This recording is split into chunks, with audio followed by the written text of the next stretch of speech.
सर्वेभ्यो नमो नमः। आज हम अपनी कक्षा षष्ठी की कार्यपत्रक प्रथम कर रहे हैं। ये संस्कृत विषय की षष्ठी कक्षा की पहली वर्कशीट है जिसमें हम अकारांत पुल्लिंग शब्दों का ज्ञान करेंगे। ठीक है बच्चा, अकारांत पुल्लिंग शब्द बेटा, अकारांत को जो पुल्लिंग शब्द होते हैं उनका हम इसमें ज्ञान प्राप्त करेंगे और वर्ण विच्छेद कैसे किए जाते हैं उसके बारे में आप लोगों को बताया जाएगा। संस्कृत में 3 प्रकार के शब्द होते हैं। संस्कृते त्रिविधः शब्दः सन्ति, पुल्लिंग शब्द, स्त्रीलिंग शब्दः और नपुंसकलिंग शब्दः। ये 3 प्रकार के शब्द होते हैं बेटा, पुल्लिंग, स्त्रीलिंग और नपुंसकलिंग। आज हम अब इस वीडियो में पुल्लिंग शब्दों के बारे में बात करेंगे और आप लोगों को जो पिक्चर्स दिखाई दे रही हैं, जो चित्र दिखाई दे रहे हैं, वो क्या है, पुल्लिंग शब्द के ही हैं। आसन्दः कुर्सी को बोलते हैं, आसन्दः कुर्सी, विद्यालय विद्यालय, चषकः गिलास, दीपः दीपक, शोचिकः दर्जी, वृद्धः वृद्ध व्यक्ति, शुनकः कुत्ता, शुकः तोता।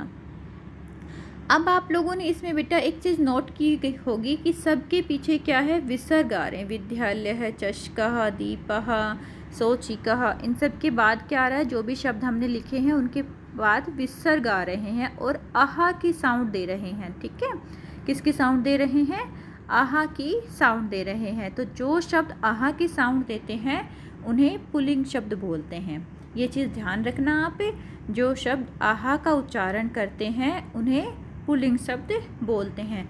अब हम बेटा कुछ देखो, ये नोट में लिख भी दिया गया है। शब्दों के बाद जो चिन्ह दिखाई दे रहा है उसे विसर्ग कहते हैं और उच्चारण आहा के रूप में होता है।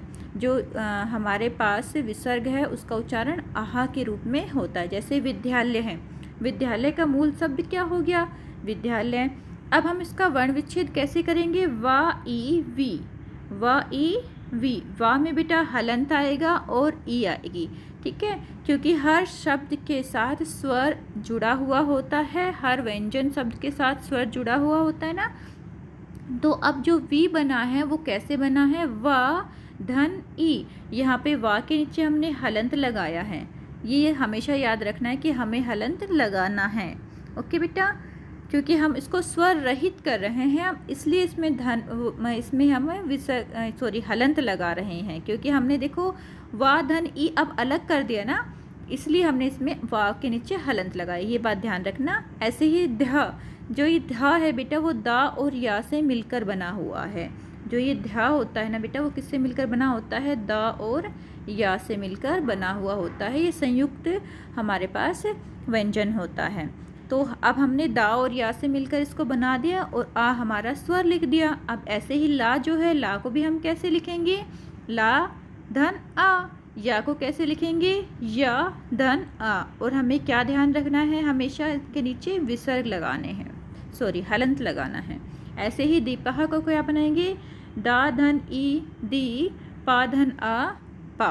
ठीक है, दीपह।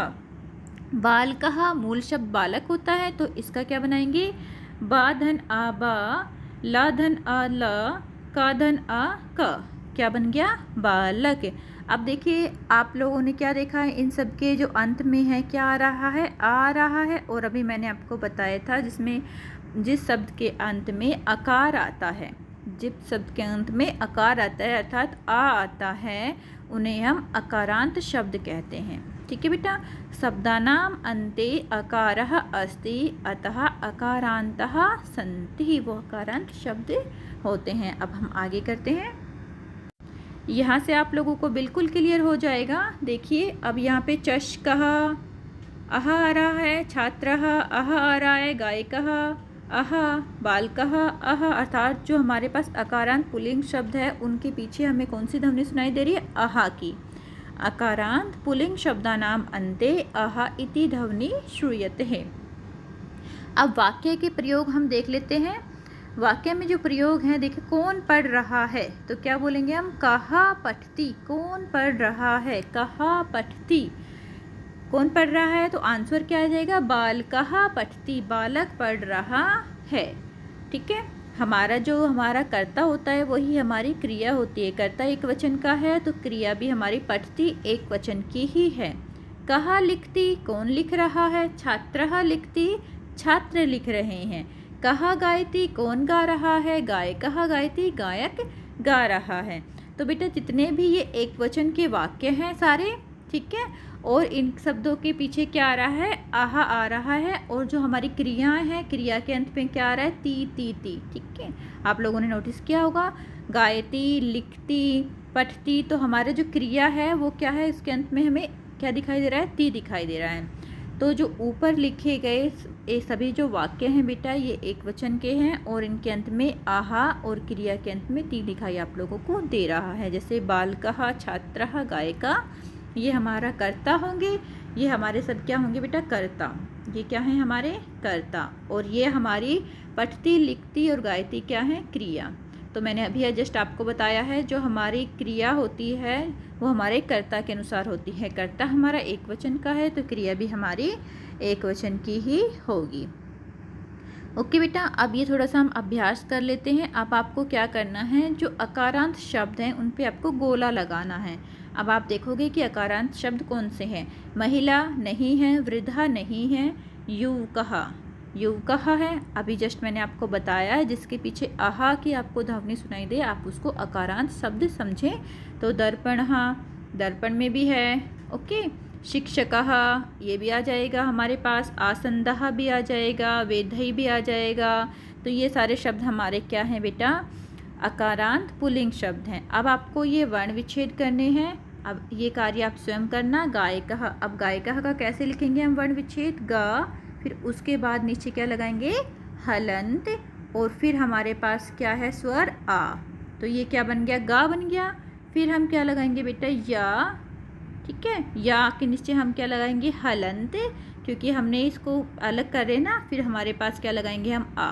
तो गाय बन गया, गा या बन गया। अब कहा रह गया हमारे पास, तो हम क्या लगाएंगे? का के नीचे हलंत, और फिर बाद में क्या लगा देंगे? आहा।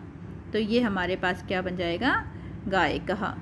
ओके, ऐसे ही युवकः आप लिखोगे, और महिला, जन्नी, चमसः, ये मापिका, इसका सबका आंसर आप लिखोगे। अगर किसी का आपको नहीं समझ में आ रहा तो आप मुझसे कमेंट बॉक्स में पूछ लेना। ओके बेटा, अपना ध्यान रखना, कोरोना बहुत ज़्यादा फैल रहा है।